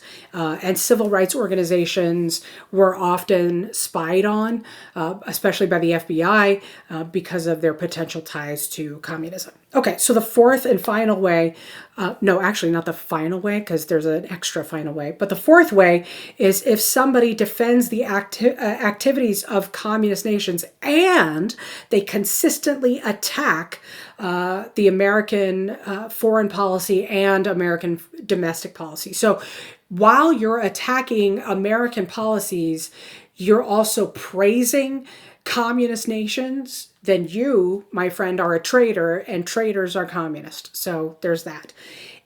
Now, for these 4 individually, the narrator said, they may be a communist. However, if you're doing all four, then you must be a communist. So that's the fifth condition. If you're doing all four of those things, then that guy is absolutely a communist. You know, go and tell the mayor. I don't know. Now you'll notice at the end of the film, the narrator was hinting to something else, that there might be other communists who work more silently. And they were pointing to, the camera was panning to a protest, a march. It was a civil rights march, okay? And they were basically talking about people who incorporate themselves into civil rights organizations. This film, this little film clip was part of a larger film that had been produced by the Armed Forces International Film Agency. This is going to lead us into a larger movement, right? And this is essentially where we're going to eventually bridge into life in the 1950s, but I kind of have to talk about this specific part, right? So when we talk about this cultural flood of anti-communist messaging, it's a part of, you know, this crusade, right, of how we are talking about the American identity in this post-war world, right? When we talk about this anti-communist fight, what you have to understand is there is this constant fear that there is a threat of communism right where you live. Even in the smallest town in America, you have to be ever vigilant. You have to, your head has to be on a swivel, looking around all the time, because that teacher of yours, that neighbor of yours, your Sunday school teacher, there is a possibility that those people are communists, right? And it is, these sort of accusations are really problematic because when you are accused, a mere accusation of communism is enough to destroy someone's life, right? So let's say you did something to raise the red flags of, let me go back for a second, to raise the red flags of, you know, people's attention. If somebody accused you of possibly being a communist or affiliated with a communist, it could lead to the loss of your job and the loss of your life in general, right? And not only that, but the people who are related to you, the people who are friends with you, all of those people are brought in for questioning. So that they can account for your behavior. They can account for what you are like, who you affiliated with, what kind of things you said, what kind of work you did, what you were known for. It has a ripple effect. It's something that happens rather quickly after the war, right? So Truman signs the Executive Order 9835, which is the loyalty oath. So Truman, being the anti-communist crusader himself, in March of 1947 says, we have to make sure that we are flushing out the communists. And so any American citizen who is going to be employed by the federal government is supposed to sign a loyalty oath. Basically, the loyalty oath is not just you saying that you are loyal to the United States. The loyalty oath gave the federal government permission to do an extensive background check on you. So they are going to look into your background, but not only your background, but who you affiliated with and their background. So if you're married, they're looking into your spouse's background, they're looking into your parents, they're looking into your siblings, any kind of organizations you're familiar with, you're affiliated with. Do you go to church? What kind of church do you go to? All of that stuff is a part of the investigation, right? And if you are suspected of holding party membership in organizations that are considered anti-American, if you advocate violent things, or you are affiliated with anti-democratic programs, then you're out. You can't be considered for any kind of work, right? This sort of policy extends even into immigration policy. In 1952, the McCarran-Walter Act upholds the quota system for where people come from, because essentially you have congressmen, and I should emphasize, this policy comes from Democrats, not Republicans. Democrats expressed concerns that immigrants could be coming in with communist ideologies and infiltrating American societies with their communist belief systems. And that could be a threat to the American way of life. This is nothing new. We have seen this before.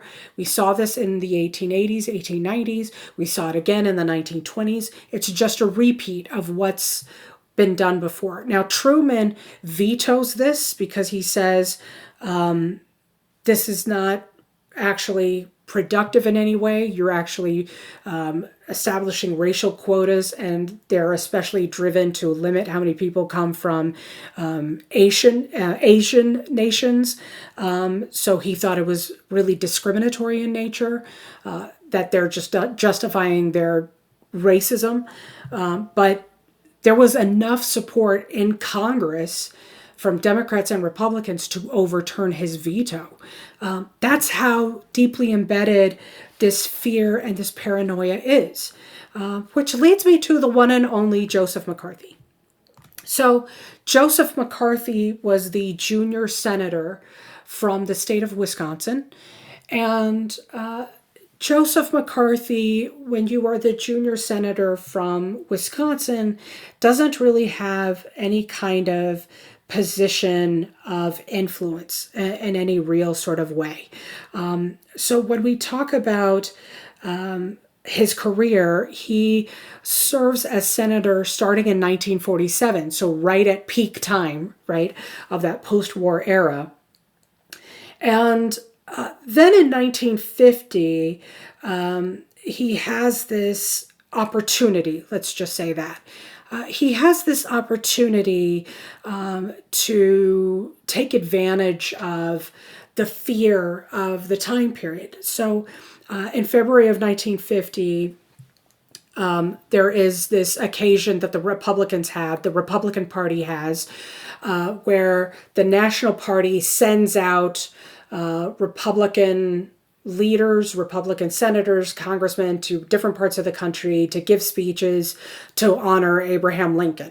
Okay, so in doing so, the big names go to the bigger venues, and guys like Joseph McCarthy go to places like West Virginia. So Joseph McCarthy went to West Virginia, and all he's doing is giving a speech to a group of little old ladies who are affiliated with the Republican Party, and they're hosting a luncheon. That's literally it. Give a speech, talk about the Republican Party in the 1950s, talk about Abraham Lincoln if you want to, get on a plane, go back home, call it a day. Instead, what McCarthy does is he gives a speech at this luncheon to these little old ladies, in which he claims that he had a list of members of the Communist Party and members of Aspiring who had been employed by the State Department. So imagine for a second, you're a little old lady, or your grandma goes to a luncheon where a senator announces that there are communists in the State Department working for the Department of Justice, or working for the Secretary of State. And the Secretary of State, remember, is America's leading diplomat. He says he knows that there are communists there. So what ends up happening, of course, is he gives his speech. I should add right now that there is no list. He has no list. There are 0 names. He's making it up. He is making it up. He is an opportunist. He is making this up. He's just trying to create some sort of momentum for himself. By the time he gets on the plane, he lands back in Washington. He is surrounded by members of the media who all are starting to ask him questions about this list. How many names are there? What are the names? Do you plan on releasing the names? Have you spoken to the president about this? Anything like that. But nobody asks the key question here. And the key question is, why would you have the list? Of all the senators in the land, of all the human beings in the world, why would you, Joseph McCarthy, junior senator from Wisconsin, been here for only 3 years, why would you have the list? Also, show us the list. Why are you telling a group of old ladies on a random day in February that you have a list of names? Why haven't you said anything to anybody else? But this is the problem that I want you to remember, because this is also a life lesson for you. In an atmosphere of fear, logic goes right out the window. Critical thinking goes right out the window. And rather than think about what's actually happening and who's saying what, they buy into the fear. They allow the fear to speak for them, right? What ends up happening is McCarthy is given a platform that he does not deserve. And McCarthy becomes the voice, becomes the face of the anti-communist crusade, and what is more popularly known as the Second Red Scare. He becomes the voice of it. And he has everybody in this country wrapped around his finger. He is invited by the House Un-American Activities Committee to lead in questioning different members of the community, people who worked as secretaries to members of Hollywood. Lucille Ball is brought in for questioning. All sorts of people, and especially for regular people who are just working to survive, those people's lives are completely destroyed. They can't find work. They have to leave their homes, leave their neighborhoods where they grew up. They have to leave everything behind and start life brand new somewhere else, because this spirit of McCarthyism has completely destroyed everything that they ever would have. And here's the thing. In the entire time that Joseph McCarthy is leading these investigations, which go on for a couple of years, right? This goes on from 1950 until 1954. He doesn't produce a single name. Nobody that he investigates, nobody that he accuses is an actual spy. None of them. And it's not until a couple of journalists start calling him out, especially one guy called Edward R. Murrow, who worked for CBS. He starts calling him out publicly. When McCarthy starts accusing members of the army of disloyalty, things start unraveling quickly. But people had to have the courage to call him out. The reason why I say that is because in an atmosphere of fear, when you are inundated with these messages, you have to make an active choice, either to take a moment to think critically or to cave into the fear. Like you'll see on the right-hand side, these are actual things, flyers and pamphlets that are produced by created by the government, right? Red Channels is essentially a pamphlet of a list of names, movies, TV shows that this report of the communist influence on radio and television, a committee decided is too communist in nature. They believe has communist messaging, or they have producers or writers that might be tied to the communist movement.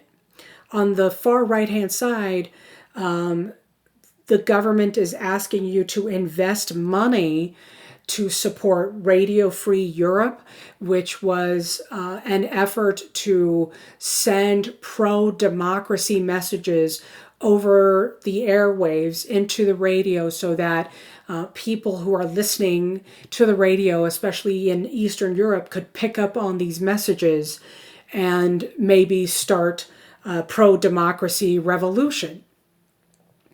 So don't watch these shows. Don't,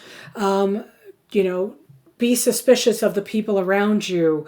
Send us money so that we can fight for democracy everywhere else. And don't ask us questions challenging what we're doing. Don't criticize anything that your government is doing, because if you do, that means you're a communist. All of that really paralyzes the country. So we are going to take all of that, we've talked about that, all of that sort of thinking, and look at how all of that translates into the 1950s way of life, and how a whole new generation is going to push back on that.